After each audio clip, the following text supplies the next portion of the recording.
Quand j'ai rencontré Claire pour la première fois, elle était l'incarnation de tout ce que je pensais désirer. Belle, charismatique et farouchement indépendante, elle est entrée dans ma vie comme un orage estival, inattendu et impossible à ignorer. J'étais un homme discret avec un emploi stable et un penchant pour la stabilité.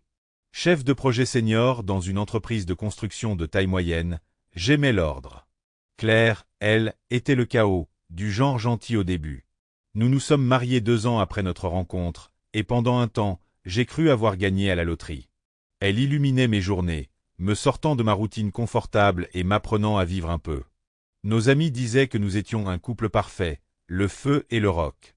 Mais avec le temps, j'ai commencé à remarquer des choses, des petites choses.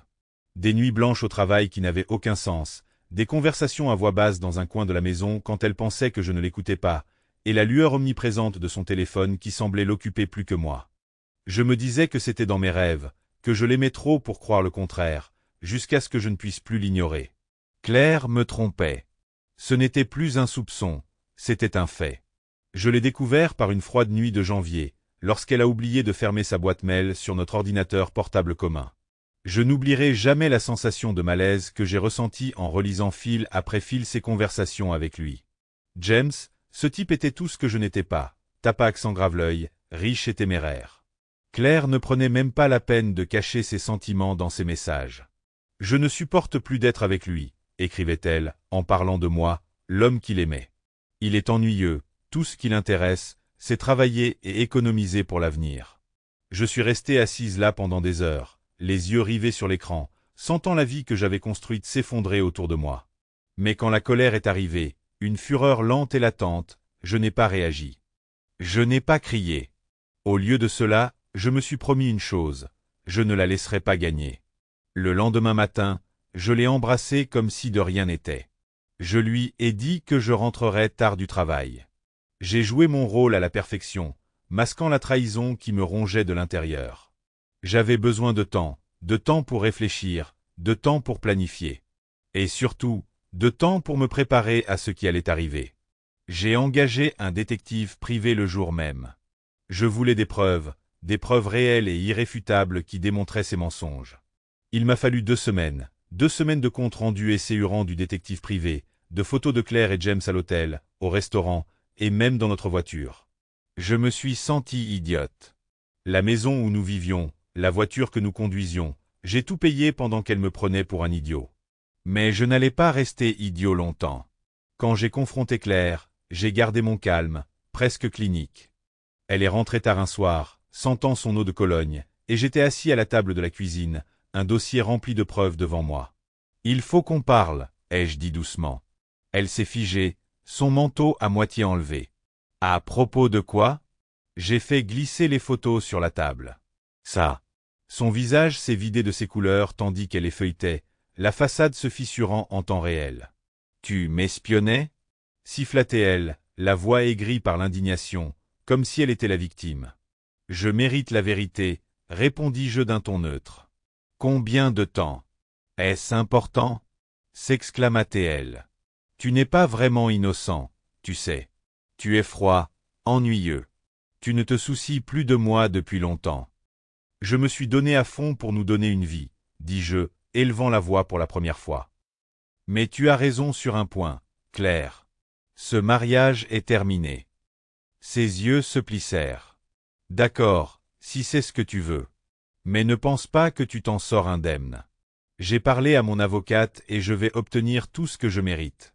Je la fixai du regard, un sourire glacial naissant sur mes lèvres. Elle n'en avait aucune idée. La procédure de divorce a été brutale. Claire s'est jetée sur moi comme un requin dans une eau ensanglantée.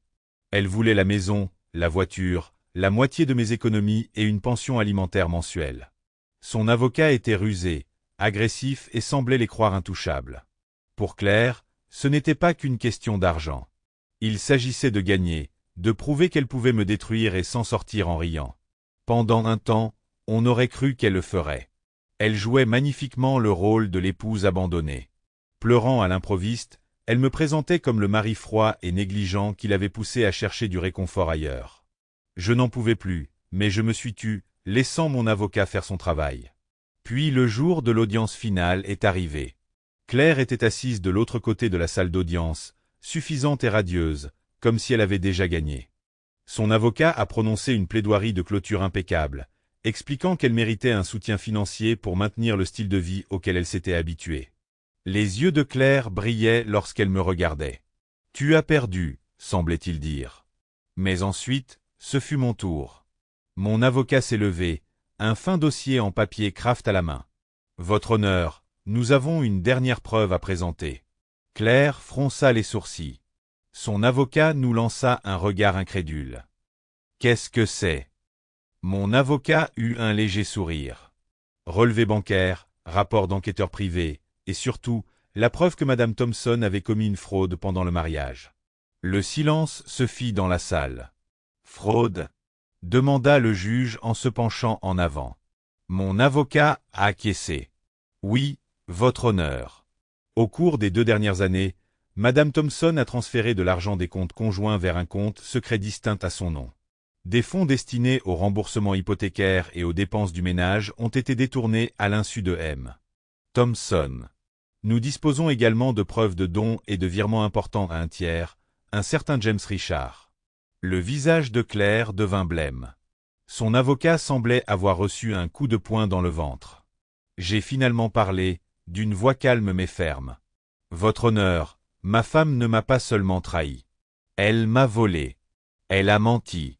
Et pendant que j'essayais de construire une vie pour nous, elle se construisait une vie secrète. » Le juge a frappé fort. « Nous allons suspendre l'audience pendant que j'examine ces preuves. » Claire se leva brusquement de son siège et chuchota frénétiquement à son avocat. Je me rassis, regardant la panique se propager sur son visage.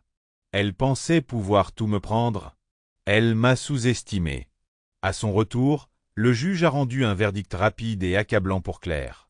Non seulement sa demande de pension alimentaire a été rejetée, mais le juge lui a ordonné de rembourser la moitié de l'argent qu'elle avait détourné de nos comptes. Elle a également été condamnée pour faute professionnelle, ce qui a réduit de moitié sa part des actifs restants. Finalement, elle est repartie avec bien moins que ce à quoi elle s'attendait. James, bien sûr, était introuvable. En quittant la salle d'audience, Claire a tenté de me coincer dans le couloir. Son visage exprimait la fureur et le désespoir. « Tu avais tout prévu, n'est-ce pas ?» cracha-t-elle. « Tu m'as piégé. » Je la regardais avec un détachement froid. « Tu t'es infligé ça, Claire. Les actes ont des conséquences. » Elle ouvrit la bouche pour dire autre chose, mais je m'éloignai. Pour la première fois depuis des mois, je me sentais libre. J'ai vendu la maison. C'était trop plein de mauvais souvenirs pour les garder. J'ai acheté un petit appartement tranquille en périphérie de la ville et j'ai tout recommencé. Ce n'était pas facile. Le divorce n'est jamais un divorce. Mais chaque fois que je pensais à la façon dont Claire avait essayé de me détruire, je souriais, sachant qu'elle m'avait sous-estimé à chaque étape. Aux dernières nouvelles, elle avait emménagé dans un minuscule appartement et cumulait 2 emplois pour joindre les 2 bouts. James, semblait-il, l'avait lâché dès que l'argent s'était tari. Quant à moi, je vais mieux que jamais. La liberté que procure le fait de savoir qu'on a survécu au pire est enivrante. Claire pensait avoir gagné. Elle pensait pouvoir m'humilier, me prendre tout ce que j'avais et s'en sortir indemne. Mais j'ai joué la carte du long terme et au final, je suis reparti avec ma dignité, mon avenir et la satisfaction de savoir qu'elle avait obtenu exactement ce qu'elle méritait. La vengeance, comme on dit, est un plat qui se mange froid.